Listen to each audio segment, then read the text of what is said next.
சத்தியமாக சொல்கிறேங்க, நாடி நரம்பு ரத்தம் ஊறி போன ஒரு விஜய் ஃபேனால் தான் இப்படி ஒரு எடிட் பண்ண முடியும். இது வரைக்கும் வந்து பார்த்தீங்கன்னா விஜய் அவர்களுக்கு நிறைய படம் ரிலீஸ் ஆகிருக்கு. அதில் நிறைய படங்களுக்கு வந்து பார்த்தீங்கன்னா பிரச்சனைலாம் வந்திருக்கு.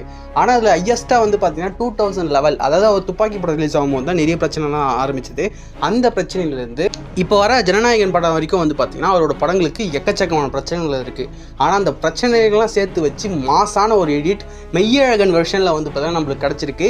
கன்ஃபார்மாக வந்து பார்த்தீங்கன்னா இதை பார்க்கும்போது விஜய் ஃபேன்ஸுக்கு வந்து பார்த்தீங்கன்னா பயங்கர கூஸ் பம்ப்ஸாக இருக்கும். ப்ளஸ் வந்து பார்த்தீங்கன்னா இதெல்லாம் பார்க்கும்போது ஆமாம் இல்லை இதெல்லாம் அப்போ நடந்துச்சுல்ல அந்த மாதிரி வந்து பார்த்தீங்கன்னா நம்மளுக்கு தோணும். கன்ஃபார்மாக இந்த வீடியோ உங்களுக்கு பிடிக்கும் நம்புறேன். மறக்காம இந்த வீடியோ லைக் பண்ணிட்டு இந்த வீடியோ ஷேர் பண்ணுங்கள். மறக்காம விஜய் ஃபேன்ஸ் இதுக்கு கமெண்ட் பண்ணிட்டு போங்க. 2012 நினைக்கிறேன் இந்த உலகம் அழிஞ்சு போயிட்டு சொல்லிட்டு இருந்தாங்க. அந்த பொங்கலுக்கு வயல் ஒரு வேன்ல ஏத்திக்கிட்டு மதுரைக்கு கிளம்பிட்டோம். 3 வயசுல முதல் ஜல்லிக்கட்டு தான் அவனுக்கு. எனக்குன்னா 4 பக்கம் ஒரே சத்தம், கிட்ட ஒருத்தர் நெருங்க விடல. இத்தனை பயம் இல்ல. அப்படி மீறி பாஞ்சவன ஈஸியா உதறி விட்டான். ஜெயிச்சிட்டான் தான், பெருமை கொள்ளல. அப்படியே புல் அரிச்சு போச்சு. பாருங்க.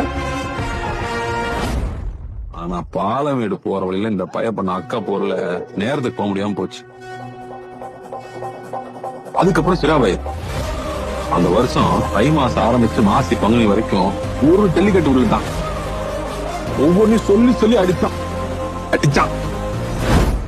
அடுத்த நாள் அழகான ஒரு ஜல்லிக்கட்டு. அம்மாள் என்ட்ரிக்கு அங்க அனௌன்ஸ்மெண்ட்டை கலக்கி விட்டானுங்க.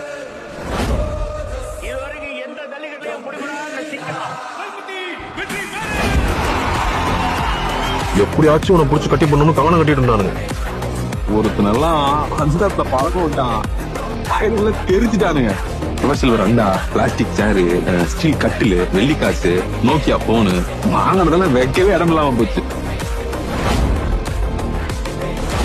கொஞ்சம் சந்தோஷமா இருந்தேன். எவங்க கண்டுபிடிச்சோ இவன் புள்ளி கண்டுபிடிச்சோ எந்த பக்கம் வச்சிருந்தாலும் ஜல்லிக்கட்டுக்கு தடன்ட்டாங்க. ஊடே இடிஞ்சு போய் உட்காந்துருச்சு. ஒண்ணுமே புரியல தான்.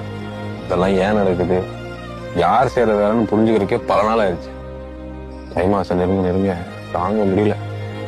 ஊர்ல தெருவுக்கு தெரு என்னமோ ஒண்ணுமே நடக்காத மாதிரி பொங்க வச்சு கொண்டாடிக்கிட்டு தான் இருந்தாங்க. என்னாலதான் முடியல. இவன் மூஞ்சில முடிக்க முடியாம கண்ணை மூடி படுத்துட்டேன். விடிஞ்சா மாட்டு பொங்கல். எனக்கு எப்படி இருக்கும்?